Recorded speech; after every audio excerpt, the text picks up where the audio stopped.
नमस्कार सभी छात्र छात्राओं को गायत्री महाविद्यालय चौमेला में आप सभी का हार्दिक अभिनंदन। कल हमने पढ़ा था कवि चंद्रवरदाई और पृथ्वीराज चौहान की वीरता के बारे में और उनकी जो प्रेयसी पद्मावती था उसके बारे में हमने कल चर्चा की थी। और आज हम इसी के बाद संत कबीर के बारे में कुछ चर्चा करेंगे। इससे पहले हम शुरुआत करने से पहले संत कबीर के बारे में जान लेते हैं। संत कबीर हिंदी साहित्य के भक्ति काल के एक लौते ऐसे कवि हैं जो आजीवन समाज और लोगों के बीच रहकर आडंबरों का विरोध करते रहे। जितना खुलकर विरोध संत कबीर ने किया है इतना किसी भी कवि ने बाह्य आडंबरों का या बुराइयों का इतना निडर होकर किसी ने इसका विरोध नहीं किया है। ये कर्म प्रथम समाज के पेशेकार थे और लोक कल्याण के लिए पूरा जीवन इन्होंने समर्पित कर दिया था। 15वीं सदी के रहस्यवादी कवि के रूप में भी संत कबीर को जाना जाता है। और संत कबीर की सबसे बड़ी विशेषता यह थी कि उनकी कृतियों में गति और अदम्य प्रखरता थी। संत कबीरदास का उपनाम कबीरा, कबीरदास और कई उपनामों से उनको जाना जाता था। तो इनके बारे में कुछ हम शॉर्ट में लिख लेते हैं। संत कबीर का जन्म कहाँ हुआ था? संत कबीर का जन्म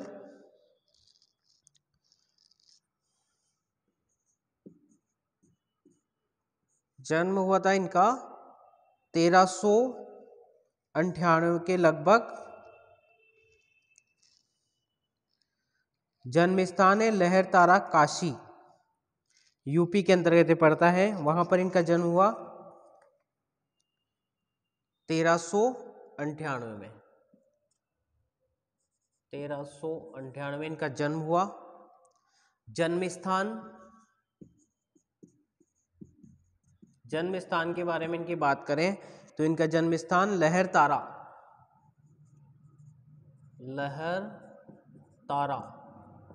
काशी के अंतर्गत जो यूपी राज्य के अंदर पड़ता है वहां पर इनका जन्म हुआ था। और लगभग कहा जाता है कि संत कबीर के बारे में कहा जाता है कि संत कबीर के माता पिता ने इनको जन्म होते ही छोड़ दिया था और एक जुला परिवार ने इनका पालन पोषण किया था। और उसके बाद कुछ हिंदू भी इनको हिंदूवादी मानते थे और मुस्लिम भी इनको अपने धर्म का मानने के कारण जब इनका इनकी मृत्यु हुई, इनका निधन हुआ, उस समय दोनों आपस में विवाद करने लगे। तभी वहाँ पर एक विचित्र घटना घटी। इसके बारे में लगभग सुना जाता है कि दोनों को वहाँ पर रखा गया तो ये दोनों आपस में उलझने लगे। तो वहाँ पर एक विचित्र घटना घटी कि एक गुलाब के पुष्प रखे हुए थे और उनका पार्थिव शरीर गायब हो गया था। तो दोनों को आधा आधा वहाँ पर दे दिया था। तो मुस्लिमों ने तो इनको दफना दिया था और हिंदुओं ने इनको जला दिया था। इनके निधन की बात करें तो 1518 के लगभग मगहर में इनका निधन हुआ। संत कबीर का निधन 1518 में हुआ और ये हुआ था मगहर में। ये भी यूपी के अंतर्गत पड़ता है। मगहर में इनका निधन हो गया। और इनकी पत्नी का नाम था लोई था। इनके दो संतान थी, कमाल व कमाली। इनकी संतानें थी कमाल व कमाली। ये दो इनकी संतान थी। और कबीर की कृतियों में कृतित्व और व्यक्तित्व, परीक्षा में दो चीजें विशेष रूप से पूछी जाती है, कृतित्व और व्यक्तित्व। व्यक्तित्व के अंतर्गत आता है इनका जन्म कहाँ हुआ, इनके माता पिता का क्या नाम था और जन्म स्थान, निधन, ये सारी चीजें इनके व्यक्तित्व के अंतर्गत आती है। कृतित्व, इन्होंने क्या किया। कृतित्व का मतलब होता है कि इन्होंने अपने जीवन में क्या क्या उपलब्धियां हासिल की, कौन कौन से ग्रंथ लिखे, कौन कौन से काव्यों की रचना की और किस धारा के कवि माने जाते हैं। ये सारी जो जानकारी है इनको इनके कृतित्व के अंतर्गत आती है। तो कृतित्व में इन्होंने सबसे पहले लिखी कबीर साकी। कृतित्व इनकी कृतियां हैं, पहली है कबीर साकी,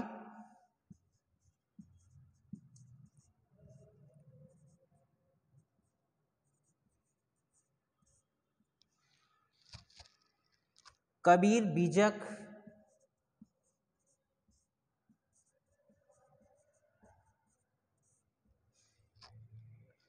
कबीर शब्दावली, कबीर शब्दावली, कबीर दोहावली,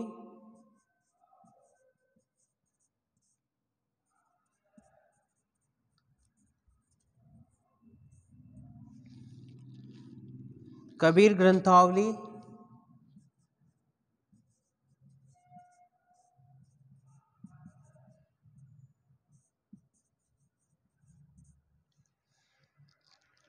और कबीर सागर।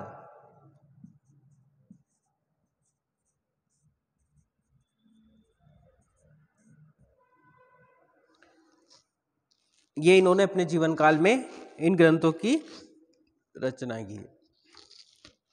तो आज हम कबीर के पद के बारे में पढ़ेंगे, कुछ इनके महत्वपूर्ण जो पद्य हमारे पाठ्यक्रम में है उसके बारे में आज हम चर्चा करेंगे। कल हमने कवि चंद्रवरदाई के बारे में पढ़ा था, पृथ्वीराज रासों की रचना की है जिन्होंने, और पृथ्वीराज चौहान के जीवन के बारे में उन सारी घटनाओं का हमने अध्ययन किया था। अब आज हम पढ़ेंगे संत कबीर के प्रमुख पद्य। पहला है बहुत दिनन की ज्योति बाट तुम्हारी राम, जीव तरसे तुझ मिलन को मनि नाहि विश्राम, यहू तन जालो मसी करो लिखी राम को नाम, लेखनी करूं करक की लिखी लिखी राम पठाओ। अब देख, प्रस्तुत संत काव्य में महात्मा कबीर कहते हैं, कबीर विश्रय के ईश्वर के विरह में आत्मा परमात्मा से मिलने के लिए व्यतीत हो रही है और वो बहुत विरह मतलब बहुत दुखी है। इसका चित्रण करते हुए कबीरदास जी कहते हैं कि मेरी आत्मा बहुत दिनों से ईश्वर तुम्हारी राह देख रही है। कवि कहते हैं कि मेरी आत्मा बहुत दिनों से मतलब बहुत समय से आपसे मिलने के लिए तरस रही है, मेरा चित्त तुमसे मिलने को तरस रहा है और इस स्थिति में मेरे मन को थोड़ा सा भी चैन नहीं हो रहा है। जीव तरसे तुझ मिलन को मनि नाहि विश्राम, अर्थात मेरी आत्मा तुमसे मिलने के लिए तरस रही है और मेरे मन में बिल्कुल भी मुझे चैन नहीं आ रहा है, मतलब बिल्कुल भी विश्राम, किसी प्रकार का कोई आराम नहीं मिल रहा है।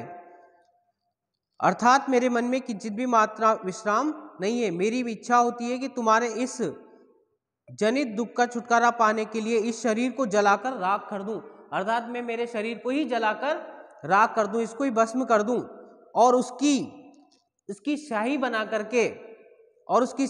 करके उस सिर की हड्डी की लेखनी बना करके। देखिए कबीर क्या कहते हैं, क्या क्या बनना चाहते हो, यह तनु जालो मसी करो, मतलब इस शरीर को जला करके उसकी स्याही बना करके, और लिखो राम को नाम, लेखनी करूं करक की। और लेखनी किसकी बनाना चाहते हैं, वो अपने सिर की हड्डी की लेखनी बनाना चाहते हैं, कलम बनाना चाहते हैं, और अपने शरीर की जो राख है उसकी स्याही बना करके उससे राम के नाम लिखने की कोशिश करते हैं। वो कहते हैं कि सिर की हड्डी की लेखनी बनाकर देह की भस्म को बनी स्याही से राम नाम लिखकर आपके पास भेज दूं, जिससे है ईश्वर आपको मेरी याद आ जाएगी। मतलब मेरे कहने का मतलब जिससे यहाँ कहने का संत कबीर कहना चाहते हैं कि मेरा पूरा शरीर, संपूर्ण आत्मा पूरी परमात्मा के प्रति समर्पित है और वो पूर्णतः आपसे मिलना चाहती है और उससे वो बिल्कुल विरहित हो रही है, बहुत दुखी है।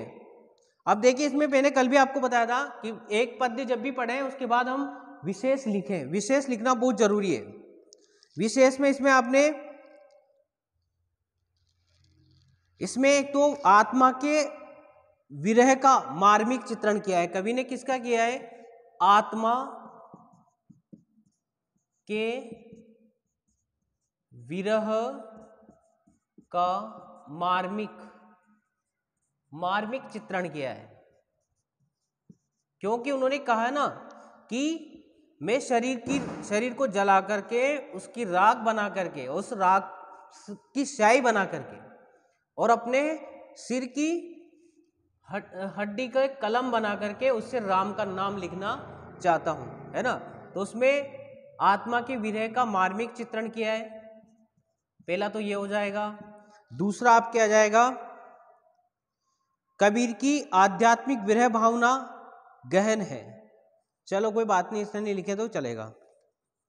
अगला पद्य देखिए, चिंता तो हरि नाव की और न चितवे दास, जो कछु चितवे राम बिन सोई काल की बास, तू करता तू भया मुझ में रही न हूं, वारी फेरी बली गई जिद देखी तित तू। प्रस्तुत पंक्ति में कवि कहते हैं, कबीरदास जी कहते हैं, राम का सच्चा भक्त निश्चिंत होता है चिंता की हरि नाव की। मतलब जो भगवान का सच्चा भक्त होता है उसको किसी प्रकार की कोई चिंता नहीं होती है, और वो पूरा जो है ना अपना सुख दुख दर्द जितना भी आत्मा परमात्मा वो सब किसके ऊपर छोड़ देता है?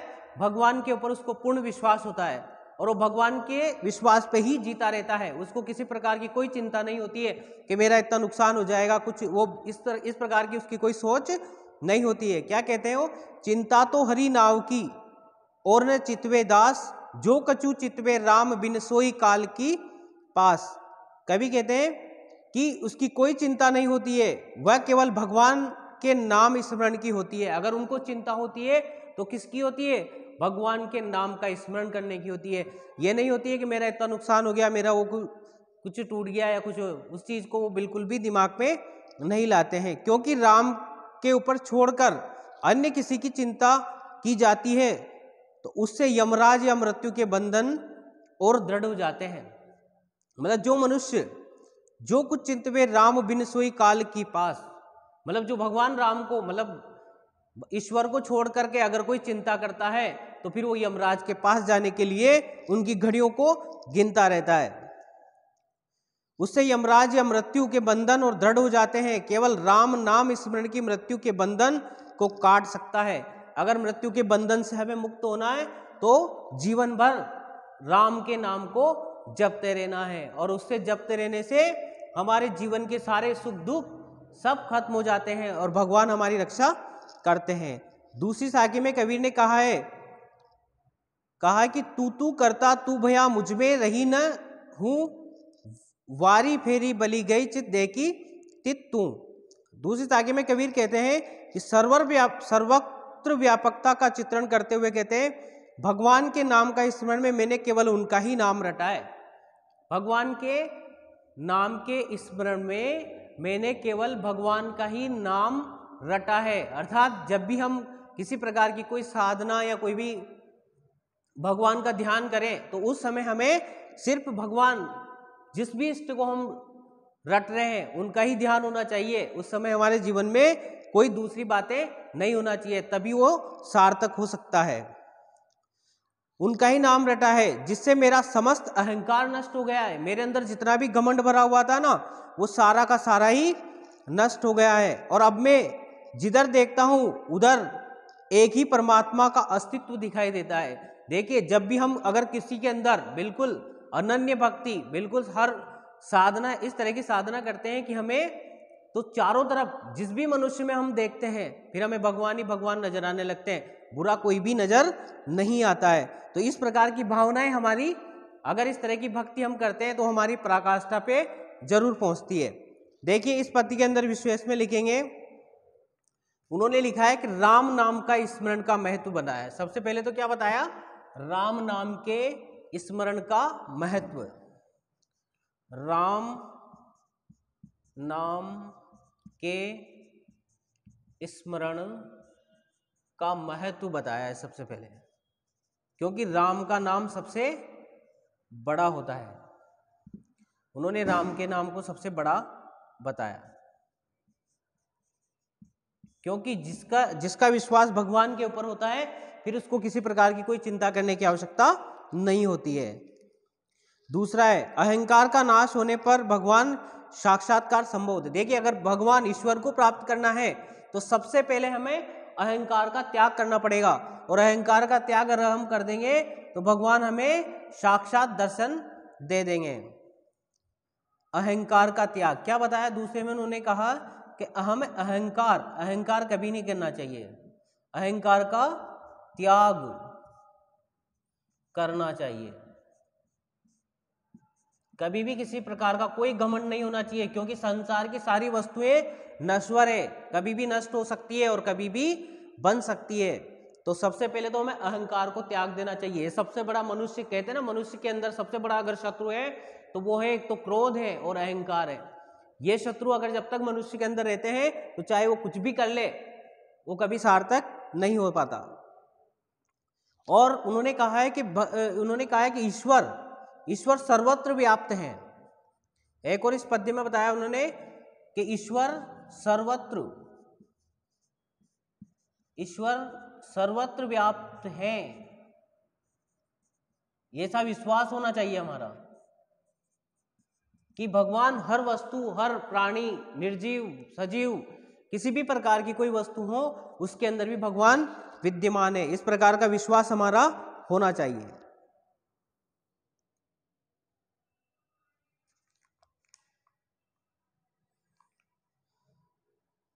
अगला पद देखिए,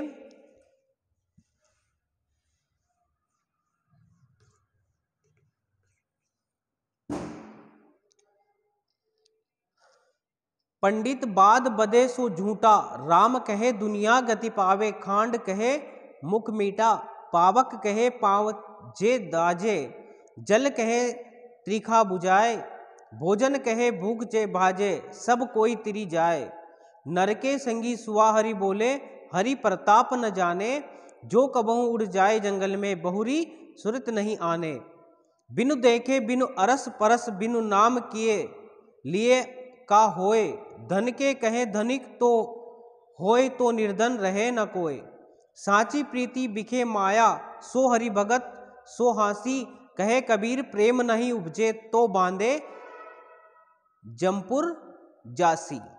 अब देखिए, ये जो पद्य है ये कबीरदास जी द्वारा रचित शब्द से उद्धृत किया, शब्द से लिया गया है, इसको शब्द से लिया गया है।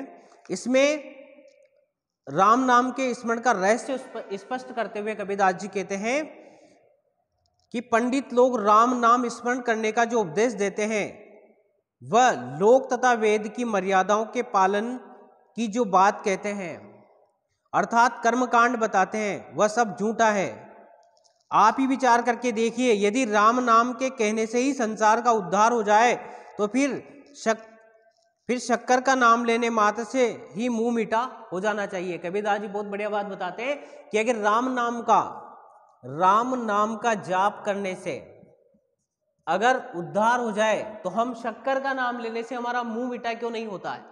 इस बात के ऊपर वो इस बाह्य आडंबर का विरोध करते हुए कहते हैं, परंतु शक्कर को खाए बिना केवल उसका नाम मात्र लेने से ही मुख मीठा हो जाना चाहिए। अग्नि का नाम लेने मात्र से पांव जल जाने चाहिए। क्या कहते हैं कि जैसे अग्नि का नाम लिया हमारे पांव जल जाने चाहिए, लेकिन ऐसा नहीं होता है। और पानी का नाम लेने से ही प्यास बुझ जानी चाहिए। पानी को भी पीना पड़ेगा तब जाके प्यास बुझेगी, नाम लेने से नहीं बुझेगी। तथा भोजन का नाम लेने से हमारी भूख भाग जानी चाहिए, लेकिन भूख नहीं भागती है। भोजन का नाम लेने से हमारी भूख नहीं भागती है, हमें भोजन करना पड़ेगा। भाग जाती हो तो फिर सारे ही व्यक्ति तैर जाएं और सुखी हो जाएं, परंतु ऐसा होता नहीं है। हमें देखते हैं कि मनुष्य के साथ साथ तोता भी भगवान के नाम का उच्चारण करता है, परंतु वह नाम के प्रभाव व शक्ति को नहीं जानता है। वह नाम का प्रभाव क्या होता है और उसकी शक्ति क्या होती है उसको वो नहीं जानता है। अतः यदि वह कभी भी पिंजरे से भागकर जंगल में चला जाता तो फिर कभी स्वप्न में वापस पिंजरे में आने और मनुष्य के पास साथ भगवान नाम के उच्चारण की बात कभी नहीं सोचता। इसी प्रकार भगवान को देखे बिना, उसका स्पर्श किए बिना, केवल नाम, उनका नाम लेने से कुछ नहीं हो सकता है। अर्थात जब तक हम भगवान को, कबीरदास जी कहते हैं कि आप नाम कुछ भी रट लो, लेकिन जब तक उनकी प्राप्ति हमें नहीं होगी तब तक हमारा कोई उद्धार नहीं हो सकता। संसार में यदि धन का नाम लेने मात्र से कोई व्यक्ति धनवान बन जाता तो फिर व्यक्ति को मेहनत करने की कोई आवश्यकता नहीं होती, तो फिर संसार में कोई भी गरीब नहीं होता। वास्तव में सांसारिक व्यक्तियों को सच्चा प्रेम तो विषय भोगों और माया से होता है। मतलब इस संसार में आज के सांसारिक मनुष्यों की जो विशेषताएं हैं वो क्या है कि सबसे बड़ा प्रेम वो किनको होता है, माया धन दौलत से होता है ना। उसको बड़े ध्यान से, बिल्कुल तन मन धन से उनके ऊपर निगाहें टिकाए रखते हैं और भगवान की भक्ति की मजाक उड़ाते हैं। अतः कबीर कहते हैं कि यदि हमारे मन में भगवान के प्रति प्रेम उत्पन्न नहीं होता है तो हमें बंधकर यमपुर को जाना ही पड़ेगा। अर्थात हम भगवान से अगर हमारी प्रीति नहीं लगाएंगे तो हमें यमपुर अर्थात काल के कवलित मतलब मृत्यु को प्राप्त होना ही पड़ेगा, हमारा उद्धार संभव नहीं है। देखिए इस पद्य में कवि ने राम नाम को स्मरण की सही विधि पर प्रकाश डाला है। सबसे पहला तो राम नाम की सही विधि, क्या विशेष आएगा इसमें, राम नाम स्मरण की सही विधि, की सही विधि का प्रयोग किया है। सही विधि यानी अगर हम इसी प्रकार से नाम लेने से हमारा उद्धार, कहा ना उन्होंने एक भी, भगवान का नाम लेने से, शक्कर का नाम लेने से मुंह मीठा हो जाता, पानी का नाम लेने से प्यास बुझ जाती, या धन का नाम लेने से हमारे पास धन आ जाता, तो फिर हमें मेहनत करने की क्या आवश्यकता होती। तो इसका सही तरीके से मतलब हमें भगवान का नाम लेना चाहिए, उनके राम नाम का स्मरण की सही विधि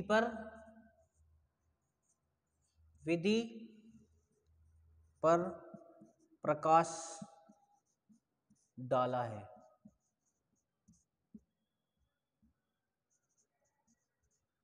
दूसरा है पंडितों के वचनों का खंडन किया है। उन्होंने पंडितों की जो बातें, पंडित लोग जो बड़े बढ़ चढ़कर बातें करते हैं, कभी ऐसा नहीं करना चाहिए, वैसा करना चाहिए, बहुत सारी बातें कथाओं में इनमें इस तरह से बताते रहते हैं, तो उस बात का भी उन्होंने खंडन किया है। पंडितों, क्योंकि कहा जाता है कबीरदास जी हमेशा किसी भी धर्म को उन्होंने नहीं छोड़ा है, सभी की उन्होंने बाह्य आडंबरों का, सारे धर्मों का विरोध किया है। पंडितों के वचनों का खंडन किया है। दूसरा है, चलिए भाई ये तो हुआ हमारा अगला पद। अगले पद में कबीर कहते हैं कि आत्मा से मिलने के इच्छुक साधक को सदा जागृत रहना चाहिए। अगर आत्मा से, अगर आप मिलना चाहते हैं परमात्मा, आत्मा से परमात्मा को मिलाना चाहते हैं और उसका मिलन कराना चाहते हैं तो हमें हमेशा जागृत अवस्था में रहना चाहिए। इस बात का वर्णन करते हुए कबीरदास जी कहते हैं, अब मन जागत रहु रे भाई, गाफिल होए के जन्म गंवायो, चोर घुसे घरु जाए, षट चक्र की किनी कोटरी वस्तु अनूप बिछाई, कुंजी कुल्फ प्राण करी राखे, करते बार न लाई, पंच पहरुआ दर मही रहते, तिनका नहीं पतियारा, चेत सुदेत चित होए तोले परगास उजारा, नौ घर देखी नु जू कामिनी, भूली वस्तु अनूप न पाई, कहत कबीर नवे घर मुँह से दसवें तत् समाई। इसमें आत्मा की चेतना का आह्वान है, हे मेरे मन तुम निरंतर जागते रहो, अब मन जागत रहो रे भाई। कबीरदास जी क्या कहते हैं कि हे मन अब तुम निरंतर जागते रहो, तू बेहोश होकर सो गया तो तेरा जन्म व्यर्थ चला जाएगा, तू बेहोश होकर गाफिल होए के जन्म गंवायो, मतलब अगर तुम बेहोश होकर सो गए तो तुम्हारा जीवन सारा क्या चला जाएगा, व्यर्थ चला जाएगा, और चोर तेरे घर में घुस करके लूट ले जाएंगे, चोर घुसे घर जाई। और अगर तू निश्चिंत होकर सोता रहा और रात दिन अगर सोने में अपना जीवन गंवाया तो चोर तेरे घर के अंदर घुस जाएंगे और तेरे अंदर जो भी धन संपत्ति रखी हुई है वो सब चोर कर ले जाएंगे। षट चक्र की कीनी कोटरी वस्तु अनूप बिच पाई, मतलब 6 चक्रों की कोटरी में अनुपम वस्तु का निवास है। अपनी 6 चक्रों की जो अनुपम कोटरी है उसके अंदर अनुपम वस्तुओं का, बहुमूल्य वस्तुओं का उसके अंदर निवास है। और हठ योगी साधना में मूलाधार स्वादिष्ठान मणिपुर अनाहत विशुद्ध चक्रों को पार करते ही साधक सहस्त्र दल कमल के चंद्रमा से झरने वाले अमृत को पा सकता है। अर्थात 6 चक्रों को प्राप्त करने के बाद जो चंद्रमा से अमृत रूपी पान वो कर सकता है।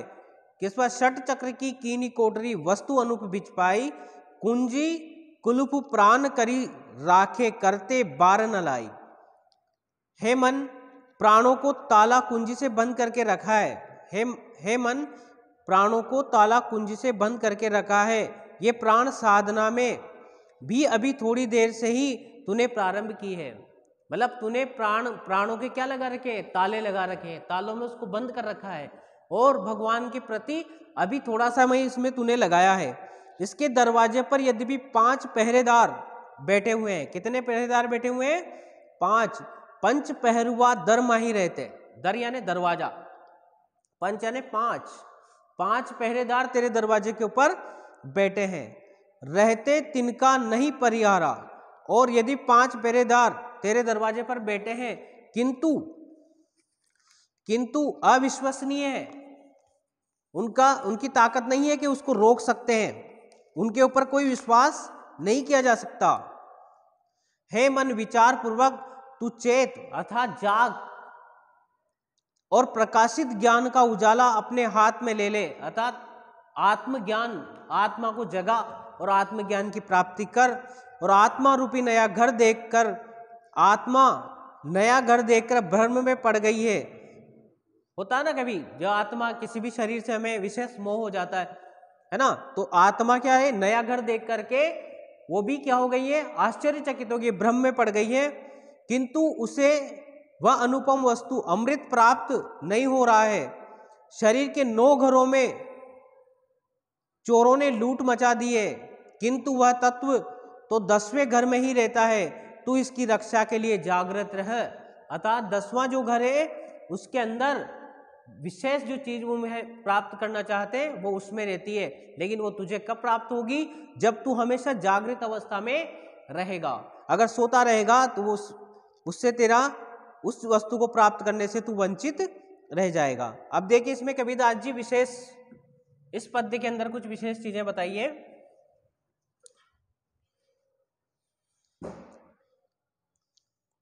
इसमें कहा उन्होंने सदा परमात्मा के प्रेम में जागृत रहकर उनका स्मरण करने की शिक्षा दी गई है। सबसे पहले तो ये कि हमें हमेशा सदा परमात्मा का स्मरण करना चाहिए।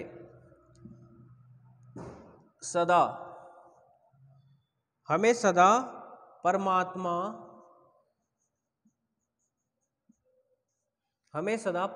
का स्मरण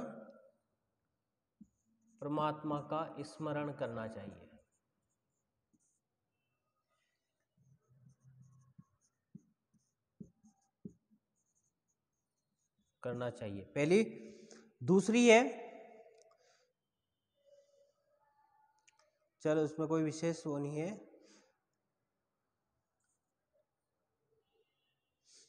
तो ये हमारे संत कबीर द्वारा रचित एक मतलब मुख्य प्रमुख जो दोहे थे उनका आज हमने अध्ययन किया। कल हम पढ़ेंगे महाकवि मलिक मोहम्मद जायसी के बारे में, कल हम जानकारी प्राप्त करेंगे। आज की क्लास हमारे संत कबीर की थी, कल हमने चंद्रवरदाय के बारे में पढ़ा था, और अगली है हमारी जायसी। ये पहली जो अपनी इकाई होगी उसके अंतर्गत ये आपकी सारी व्याख्याएं आएगी। अभी हम मुख्य जो व्याख्याएं जो परीक्षा में आने लायक है उन्हीं का अध्ययन कर रहे हैं। ठीक है, कल हम पढ़ेंगे मलिक मोहम्मद जायसी के पद्मावत नामक ग्रंथ के बारे में अध्ययन करेंगे।